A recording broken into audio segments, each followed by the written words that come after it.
dimanche elamu na mabota na bino mokolo ya dimanche tosalelaka bino rétrospective, c'est-à-dire tolakisaka bino ba élément nyonso oyo tolekisaki au courant ya semaine. Mbota na bino partout bisika nyonso besoin mpona kolanda Mag FM ya mokolo ya lelo. Mokolo ya lundi tolakisaki bino ndenge gouverneur ya ville province ya Kinshasa Gentini Ngobila abukaki banda kukuna na cimetière ya Kintsuka. Pe toyaki kolakisa bino ba dégâts ya mvula oyo esalemaki bolanda.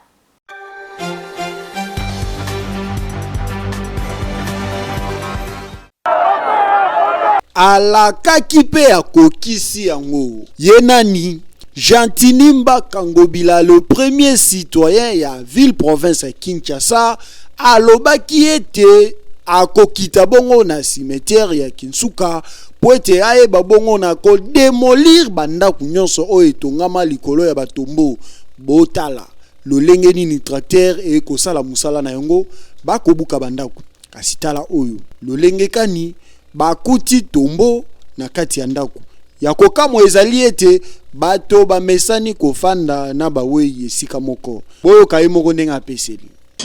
Lors de mon dernier passage, j'avais promis que je passerai ici pour passer à la démolition de toutes ces constructions anarchiques. Nous avons commencé aujourd'hui et cette opération va continuer durant tout le mois d'octobre jusqu'au mois de novembre.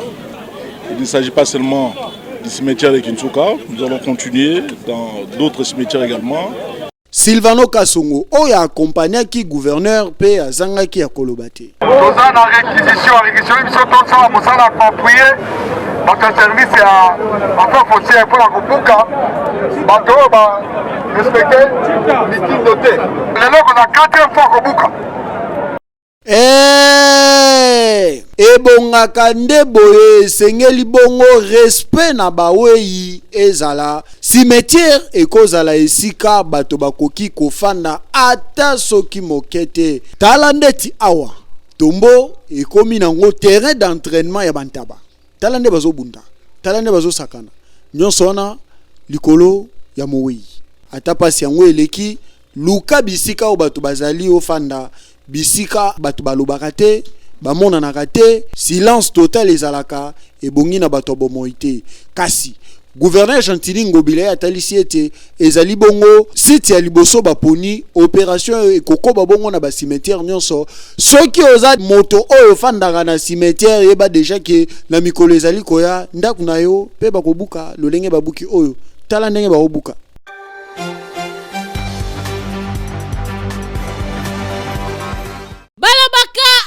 La pluie vient les beaux temps. Nzokande adage oyo awa na ville province ya Kinshasa ezalaka na yango ya lokuta po après la pluie awa na Kinshasa vient le mauvais temps. Mvula oyo ebetaki na ville province ya Kinshasa elatisi ville province ya Kinshasa elamba ya salité, c'est-à-dire ba quartier mingi ezalaki inonde misusu kutu badindaki po to circuler na ba commune mingi ya ville province ya Kinshasa ba veni etonzi na mai ba caniveau bouché akosakana te mai kutu moyen circuler ezate nyonso epanzani nango na goudron kaka ndenge bozali komona population bazotambola na difficulté misusu kutu pona koleka. Il faut gumba pantalon sinote okodinda na yo. Bongo kote mituka misusu eparkaka pembeni pona koboya kobebisa moteur ya mituka na mai po banzela ezalaka inonde na ndenge ya kosakana te pona kotambola foin soki obeta na yo nzango te okotambola na banzela ya ville province ya Kinshasa te po ezalaka sote awa mai sote awa caniveau. Soki oyebi ko sote te vandano na ndaku po okoya kodinda na mai pamba. Yango wana bakonzi ya mboka boyebaka nanu kobongisa mingi ba caniveau ya ville province ya Kinshasa po yango nde mama na likambo soki bakanivo eza débouché mai ekoleka malamu pe bavenu ekozala propre ya kosakana te. Kinshasa soki oza na mutuka ete ya malamu te omeki na kaka kosirkule bakotindika yo pe okolela moteur ti okopela. Mokolo ya mardi tolakisaki bino kuna na Nord Kivu ndenge nzela ya Bunia na Komanda ndenge bazali kobongisa yango pe toyaki kolakisa bino na quartier Mbwala eta ya hôpital ezali malamu te kuna na commune ya Kimbonseke Bolanda.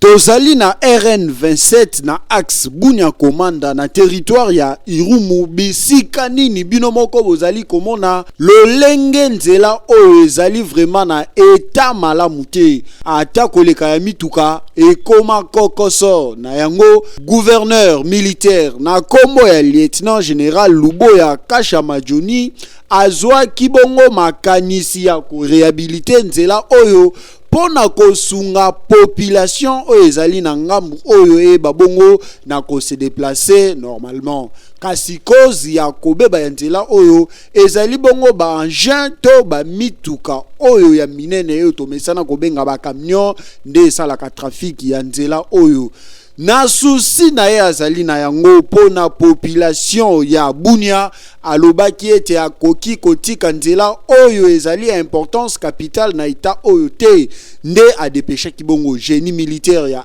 FARDC bakita bongo po ete lancement ya ba travaux ya construction ya nzela oyo eba na kosalema na lombango pote kosunga économiquement pe sur le plan sécuritaire et ko jouer rôle moko ya munene makasi kasi baimboka oyo bazalaki sur place bango babetelaki lieutenant général Luboya Maboko pona initiative oyo azwi ya kobongisa nzela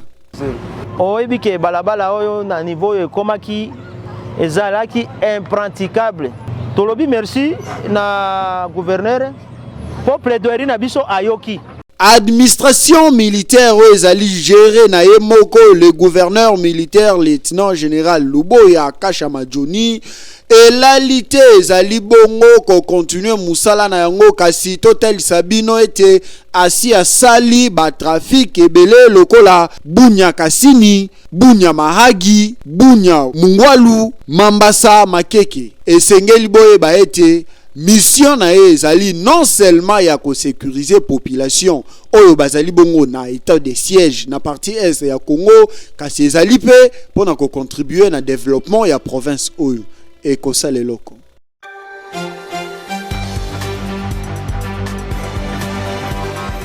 population ya quartier Mbwala plus précisément na commune ya Kimbonseke bazali na pasi na o etali ba hôpitaux pona ba soins ya santé na bango bomoni ndako ya muke oyo yango nde centre de santé oyo esungaka bango na kati ya ndako oyo maternité ezali wana awa ezali hôpital général pona bango batretaka nyonso na kati tangu tokotaki bino moko botala ndenge ba chambre bakabola yango na ba rideau bambetu kutu ya malonga ezali te tangu tokendaki na ngambu kote pharmacie botala oyo nde pharmacie na bango alors que pharmacie esengaka ezala na ba norme mwa malili pona ko concevoir ba kisi ezala toujours neta ya malamu e bongo oyo bozali komona mwa ciseau mwa nini nde ba matériel oyo ba médecin basalelaka kasi awa population bazali na pasi po modèle ya bambetu awa soki olali ato yaki maladi po bika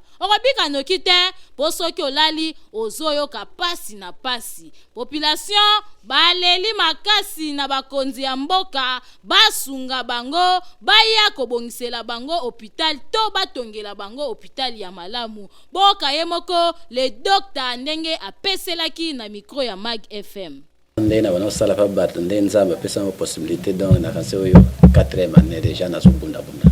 on va difficulté zo moi ebele vie une possibilité n'était pas na moko moi ba biloke ebele vraiment ezangaka mais comme soutien ça te donc on va difficulté ça là pharmacie yanga soki na ke somba yango to bunda ko bunda ka moke panto ba ka buto bien ba cas d'urgence ko kenara musika yango esengera wana fo moi mini pharmacie ezala na kata centre. Bon difficulté biso ba konzbaya ka to pesa ba difficulté nyos mais to mona ka tamu to mo réaliser ba posa na biso to mona ka ngote vraiment. Ba ko ya to solé to lobby to pesa la déclaration ko lela na biso nyos mais ata mokolo moko to mona keno soutien wana ya ezala kate. Nanza nazolinga soutien yi côté traitement ba matériel ne mutezala pasi tozozanga ba microscope ya bien vraiment ba microscope ya kalaka tozobuna comme ba technicien mais vraiment ya siko moyo sombe zate pour ba poster ça impossible. Awa boyoki ndenge Dr. Lobi pe population bazali kolela bato ya mitema malamu ba ONG bokita awa na quartier Mbwala na commune ya Kimbontseke pona kosunga population po balobaka la santé n'a pas de prix. Soki bazui hôpital ya malamu ba soin ya malamu ekozala esengo makasi na population oyo po ya boye bazali konyokwama kitoko te. Embouteillage na ville province ya Kinshasa ekomi makasi peto akikolakisa bino ndenge accident de circulation esalemaki wana belema ya mercredi.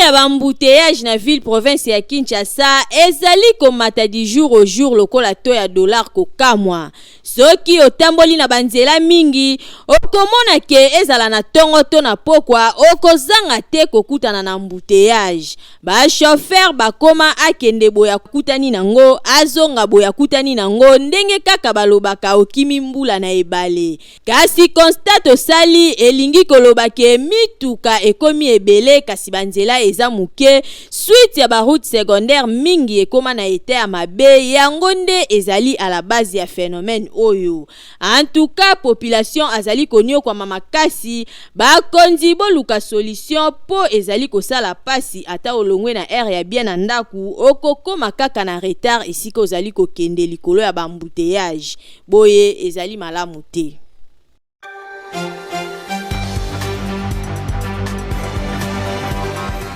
Accident de circulation moko esalemaki mokolo ya lobi na quartier Kimwenza na commune ya Mongafula. Mutuka oyo eutaki cité verte pona kokende Kimwenza likolo ya kozanga frein botala ndenge aye kosukisa course na ye na terrasse. Mutuka ebeti tono gloire à Dieu po mutu akufi te mutu pe azui choc te. Boyoka communication. Bon awa ezali ka mutuka oyo ne baneko ya c'est qui accident banda likolo awa banda na nini na arrêt le week-end le amoni ke to so akei boye sala bien te le akoti terrasse na ndenge baluki mutuka oyo asala accident auti cité verte wakita Kimwenza nda komi a francilie amoni po akita descendo arino boma na sende abeta na terrasse elo la bien to sambe vanza to kumisinza me po mo rezate banyose babimisa insof mutazwi shorite kutosema ne ba chauffeur ti ba bima na tongo ba verifie mituka na bango era verifie mutuka ayebake mutuka ngena na mpani boy fami bongselango ava bima na nzela to na poko ayeba sisi na bango ba verifie mituka po bikobelo ba boy ekreya ba mort ngai na chauffeur car nde sila nga frein na moniso na kititi na se na boma batu ayango na kotaki na terrasse o to na sauver milima batu soko monika akende di frein zangi kolinga te na lukamezo mbangu na minute wana ka luka ka place kotisa yango atako koya choke za makasi te. Contrôle technique ekenda wapi po bikumbela mwanza ya ba chauffeur ya kin ekomi koleka makasi toko senga kaka na ba chauffeur avant ya kobima esengeli kotala mutuka na yo malamu soki eza na problème kota na garage ba bongisa après obandi journée na yo na kimia pona ko éviter ba accident ya boye tanenge che tanenge sali kitoko te. Proposition ya loi ya Bayati na o etali agriculture ezalaki voté peto yaki kolakisa bino lisusu lolenge campagne ya sensibilisation ya seni esalemaki wana ezali ba élément ya jeudi.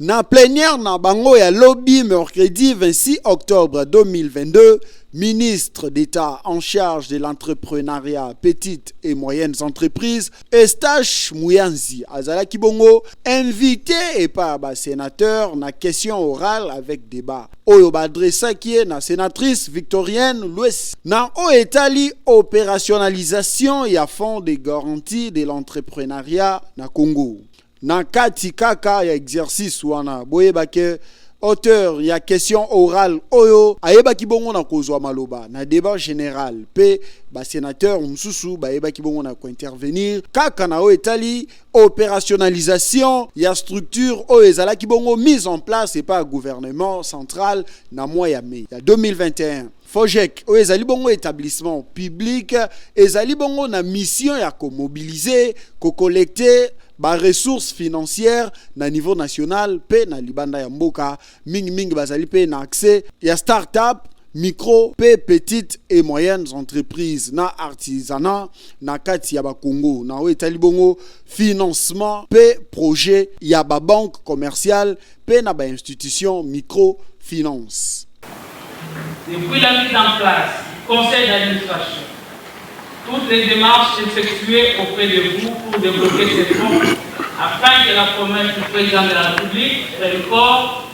se sont avérées vaines. Monsieur le ministre, voudriez-vous que ces fonds soient un mort-né ou l'être mort? Autrement dit, qu'avez-vous fait depuis mai 2021 pour que ces fonds promesses du chef de l'État deviennent effectifs et rendent espoir aux Congolais? Ezali bongo na ba question nyonso nde ministre d'État Eustache Muyanzi akoya bongo ko répondre na mikolo ezali koya ya kokanga ezali pe que kaka na même plénière oyo ba sénateur ba ebaki bongo na ko voter proposition de loi portant principes fondamentaux relatifs à l'agriculture, pe approbation ya rapport ya commission mixte développement durable, pe ressources naturelles, na tourisme, pe entité territoriale décentralisée. Proposition de loi oyo ezali bongo na ba principes fondamentaux relatifs à l'agriculture ezalaki bongo initiative ya président ya Sénat Bahati Lukwebo. Texte oyo ezalaki bongo voté pe ba renvoyer ngo na Assemblée nationale po na botangi ya mibale oyo tobengi seconde lecture lolenge ezali kotalisa bongo article 135 ya règlement d'ordre intérieur ya Sénat.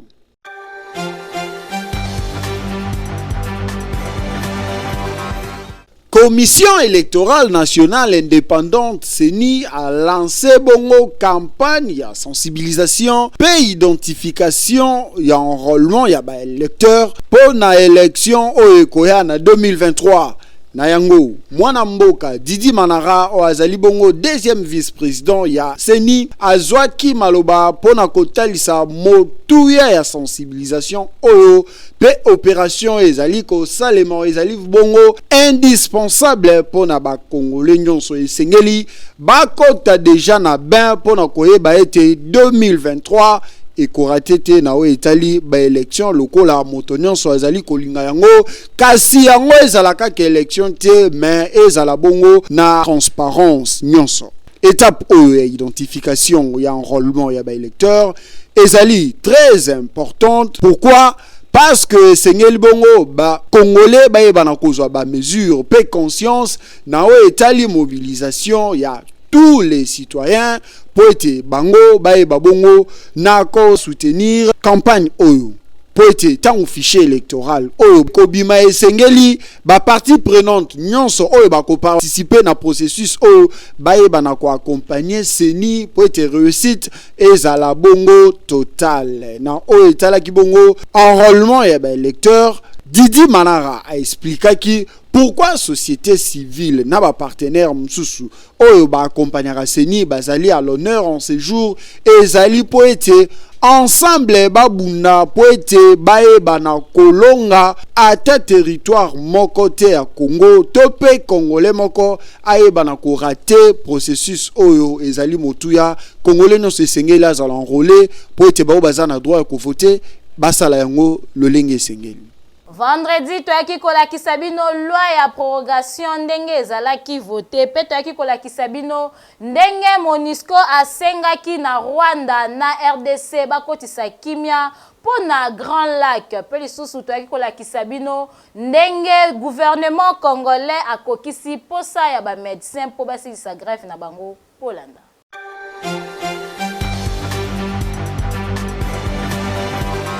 Séance plénière ya mokolo ya vendredi 28 octobre o ekumamaki na ye moko mokondi ya bureau ya Sénat Modeste Bahati Lukwebo ezalaki bongo consacré na vote en seconde lecture ya projet de loi portant prorogation de l'état de siège na partie ya territoire national o ezali bongo deux provinces ya Ituri pe ya Nord Kivu. Kasi bokanga ete kaka na kofongola plénière wana sénateur Denis Kambai atombolaki mosapi ye azalaki na motion incidentielle oyo azalaki ko solliciter convocation na kati ya plénière ya équipe ya gouvernement pote baya koyebisa chambre des sages lolenge nini état de siège eza kokumba melakuna na Nord Kivu pe na Ituri. Pona ko répondre na motion incidentielle ya sénateur Denis Kambai, président ya Sénat Modeste Bahati Lukwebo a rassuraki ba sénateur ete invitation ya Sénat ekokende na gouvernement pote gouvernement sa malukonde baya kopesa ba réponse na bango.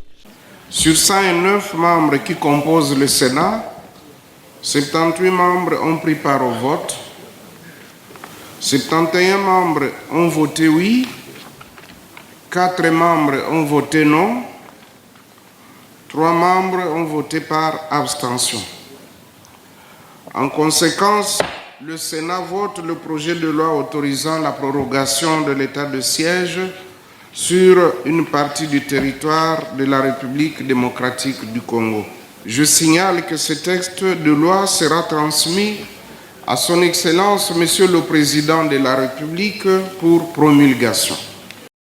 Tala bokanga lisusu ete état de siège ezalaki instauré pour na paix durable pour na ko permettre na armée esila ko éradiquer ba force ennemie o ezali na est ya mboka. Na yango état de siège wana atako ezali na mwa banungu boye ba ete table ronde e bengami lisusu na mois de novembre kaka pona kotala kotia maele na likambo ya état de siège wana. Ba sénateur na président ya bureau na bango Bahati Lukwebo balobi ba otika te ba ofongola misu.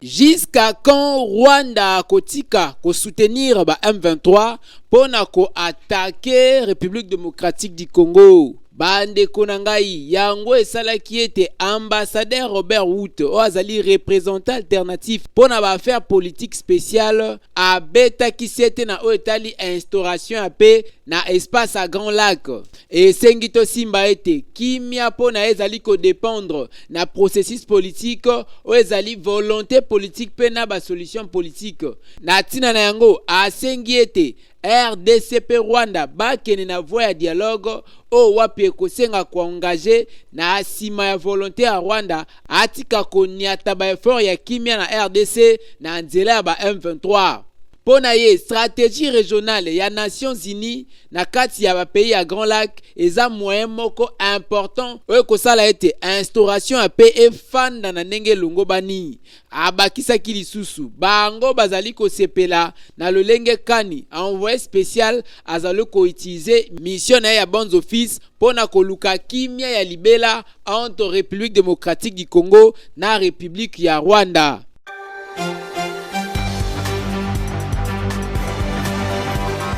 Ezalaka nde boye soki ba revendiquer esengi gouvernement aibana ko répondre na posa na bango. Gouvernement ya République démocratique du Congo à travers ministère ya santé publique, hygiène pe prévention a aménagé ki ba effort nyonso pona ko honorer maloba na ye na sima revendication ya ba médecin après quelques mois. Et Sengelito Simba ete gouvernement a outi ko aligner plus de 2200 médecins na prime de risque. Wana ezali motif ya satisfaction o e témoigné après alignement ya 2200 médecins na prime ya risque o ekobanda na mois ya octobre 2022 oyo. Pona yango Dr Jean-Jacques Mbungani o azali ministre ya santé atalisi ete alignement o ezali ko concrétiser moko ya engagement o ezwamaki na nzela ya ministère na ye na kombo ya gouvernement ya ba warrior oyo ezali kotalisa ke après ba atelier to ba travaux ya bibwa esali ete harmonisation ya enveloppe salariale pe alignement ya ba prime de risque ya ba médecin pe ba infirmier to pe ba administratif oyo nyonso ba exerçaka na profession ya santé publique bayeba na kozwa yango kobanda le 6 pe le 10 octobre oyo. Esengi to simba ete ba démarche nyonso esalamaki penza kitoko o esika wapi secrétariat général ya santé publique pe prévention a transmetaki listing na ministère ya budget pour na faisabilité na yango boyende ezalaka soki peuple aleli gouvernement ayokaka fatie au béton. Samedi toyaki kolakisa bino ndenge ministre ya défense Gilbert Kabanda ayambaki ba veuve ya ba généraux pe lisusu toyaki kotalisa bino ndenge ba câble ya SNEL ezali susu na état malamu te toyaki susu kolakisa bino centre hospitalier Dominique Lecoeur ezali ko traiter na ba norme bolanda belement oyo.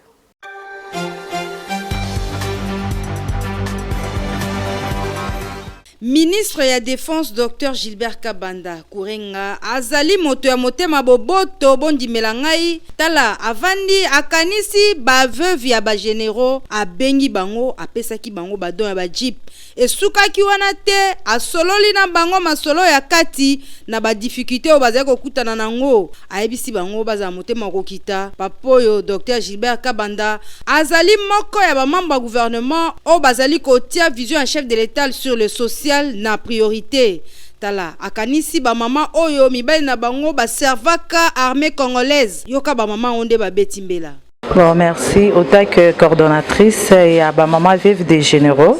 toye ko remercier ministre na oyo asali pona ba mama vive bazui Jeep Fortuner bango quelques mamans bazui misusu bazui te mais ensemble comme tozana kati ya fondation biso nyonso toye ko remercier ministre na acte oyo asali ke lelo ba mama bazwa ba Jeep Fortuner. Esuka kiwana te ba mama balobi en tout cas motema boboto lokola Dr Gilbert Kabanda esengeli ko marquer ye na moi ba présent o ba pesaki ye pona ko remercier ye na geste o ya sili ko poser na faveur na bango eyokani.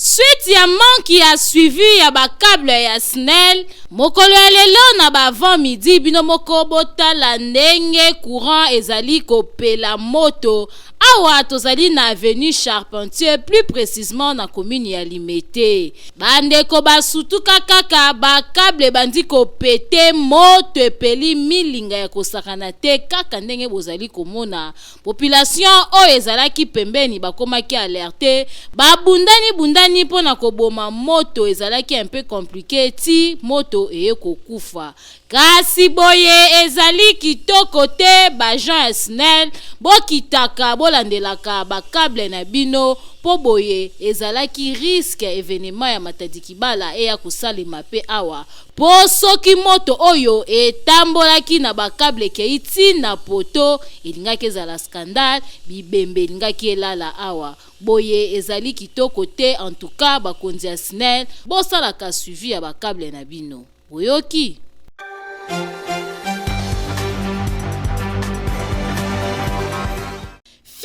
Fini makambu ya kokende ko se faire soigner na ba centre ya simandaku oyo ezali koboma ba congolais mingi po mobange na hôpital oyo ezali na ba norme sengeli yangoyo centre hospitalier Dominique Lecoeur eye kosunga peuple congolais azwa soin ya malonga na ndenge esengeli mwana Congo. Centre hospitalier Dominique Lecoeur okokuta awa ba pareil ya malonga ya médecine moderne ya solo